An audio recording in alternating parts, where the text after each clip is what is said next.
ओम नमः शिवाय। Astro India Shubhra Tiwari channel में आपका हार्दिक स्वागत है। दोस्तों, आज का मेरा टॉपिक है गजलक्ष्मी योग। ये ऐसा योग होता है, यह जिस भी व्यक्ति के हाथ में होता है वह बहुत ही ज्यादा किस्मत वाला होता है और उसके जीवन में राजयोग जरूर आता है।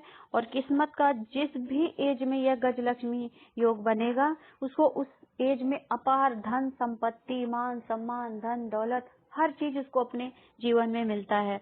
तो चलिए वीडियो को आगे बढ़ाते हैं, शुरू करते हैं। ये देखिए, एक सामने आपके हथेली है और यदि भाग्य रेखा दोनों हाथ में मणिबंध से किसी के भी व्यक्ति के प्रारंभ होती हो और वह शनि पर्वत पर चली जा रही हो। देखिए, ये इधर का ये जो एरिया है, मैं बता रही हूँ, ये मणिबंध है और ये जीवन रेखा है और ये मस्तिष्क रेखा है और ये हृदय रेखा है। और यदि किसी भी व्यक्ति की भाग्य रेखा मणिबंध से शुरू हो जाए और वह जो है शनि पर्वत पर चली जाए, यदि बीच की उंगली के नीचे का एरिया शनि का होता है और इसके नीचे का पर्वत शनि का पर्वत कहलाता है, ये यहाँ से शुरू हो और ऐसे चली जाए। और तथा सूर्य पर्वत भी अच्छा खासा जो है विकसित होना चाहिए। और ये देखिए, अनामिका उंगली है, इसके नीचे का हिस्सा सूर्य पर्वत है और ये अच्छा खासा विकसित उभरा हुआ और लालिमा लिए हुए हो और इसमें जो रेखा वो पतली हो और लंबी हो। ये लंबाई कितनी भी हो सकती है, जरूरी नहीं हो, चाहे जितनी अलग अलग हाथ में हो सकती है।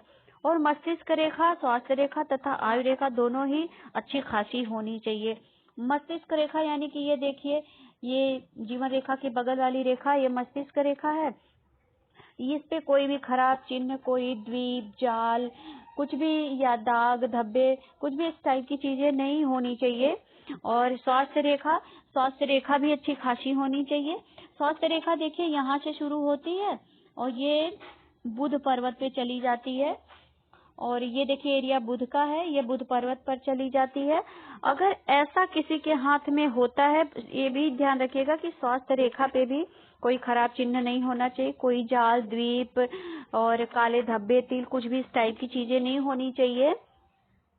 और अगर ऐसा किसी के हाथ में भी ये सारे निशान मिलते हैं, ये याद रखिएगा कि ये सारे निशान होने चाहिए और ये वाली जो उंगली है ये बड़ी होनी चाहिए और बृहस्पति पर्वत उभरा होना चाहिए। ये बृहस्पति पर्वत है और ये जो उंगली है, जो है तर्जनी उंगली है, इसकी लंबाई इस उंगली से ज्यादा होनी चाहिए। तर्जनी की जो है लंबाई अनामिका से ज्यादा होना चाहिए। और ये देखिए, ये शुक्र पर्वत है और ये शुक्र का एरिया, ये भी उभरा हुआ, उन्नत, बिना किसी दोष के से मुक्ति, किसी भी दोष से मुक्ति मिल रहे इसकी, मतलब कोई भी इस टाइप के खराब चिन्ह जो भी मैंने बताया इस टाइप का ना हो।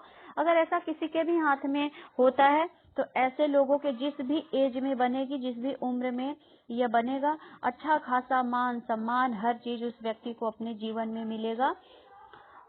तो यह बहुत ही कम ही लोगों के हाथ में होता है, लेकिन हाँ ये है कि हर जितने भी मैंने इशारे बताए हैं सारी चीजें हाथ में मिलनी चाहिए। और दूसरा मैं बता रही हूँ, अमला योग होता है। और यदि किसी भी व्यक्ति के हाथ में चंद्र पर्वत विकसित हो और सूर्य एवं शुक्र पर्वत भी उभरा हुआ होना चाहिए। ये देखिए, चंद्र पर्वत इधर का एरिया होता है। अगर किसी भी व्यक्ति के हाथ में चंद्र पर्वत विकसित हो और सूर्य पर्वत भी विकसित हो, ये सूर्य का एरिया है, ये भी अनामिका उंगली के नीचे का हिस्सा सूर्य का एरिया है, ये भी उभरा हुआ होना चाहिए। और शुक्र पर्वत भी उभरा होना चाहिए। ये देखिए, ये शुक्र का एरिया है, ये भी उभरा हुआ होना चाहिए। और तथा एक चीज और है कि चंद्र रेखा बुध पर्वत की ओर भी जाए। ये देखिए, यहाँ से कोई भी रेखा हो, ये ऐसे बुध पर्वत पे जा सकती है। तो हो सकता है ये थोड़ा सा इधर उधर भी हो सकती है, लेकिन वो चंद्र से बुध तक ही जानी चाहिए। ऐसी स्थिति में जो है अमला योग बनता है। यह जिस भी व्यक्ति के हाथ में अमला योग बनता है वह अधिक बुद्धिमान, चतुर, प्रसिद्धि प्राप्त करने वाला व्यक्ति माना जाता है और आर्थिक और भौतिक दृष्टि से भी ऐसा व्यक्ति पूर्ण सफल होता है तथा अपने जीवन में व्यापारिक कार्यों में कई बार उसे विदेश यात्राएं भी करनी पड़ती है। विदेश यात्रा तो उसे कई बार ही भी करनी पड़ेगी। और यदि हाथ में शुक्र पर्वत बिना बाधक रेखाओं के पूर्णतया विकसित हो, तो जैसे मतलब कोई भी, अभी मैंने बताया कि शुक्र पर्वत पे कोई भी जाल और धब्बे, तिल और कोई भी द्वीप इस टाइप के जो भी खराब चिन्ह हो, वो सब नहीं होना चाहिए। और यह शुक्र पर्वत विकसित होना चाहिए। ये है शुक्र पर्वत, अभी मैंने बता दिया।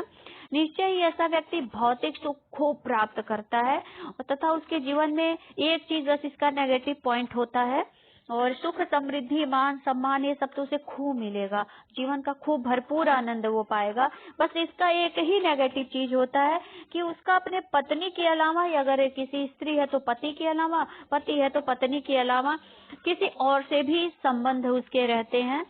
तो हाँ, संबंध तो रहेगा, लेकिन इस योग का बनने का उसे परिणाम ये मिलेगा कि उसे अपने जीवन में उस बदनामी का सामना नहीं करना पड़ेगा।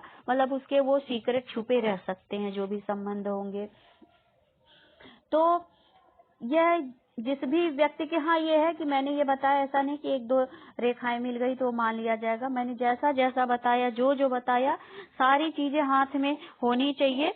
तो यह गजलक्ष्मी योग और अमला योग ये बहुत ही खास हाथ में होता है। ये कुंडली में भी बनता है और यह हाथ में हथेली में भी बनता है।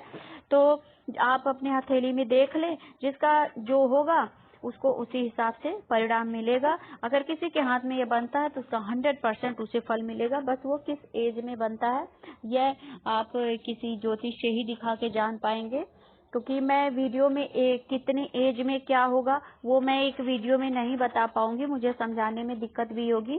तो जितना संभव था मैंने उतना बता दिया। आपको ये वीडियो पसंद आई है, please like and share subscribe जरूर करिएगा, और बेल आइकन को प्रेस जरूर कर दीजिएगा ताकि वीडियो की सारी नोटिफिकेशन समय से आप तक पहुंच जाए। और ओम नमः शिवाय। धन्यवाद।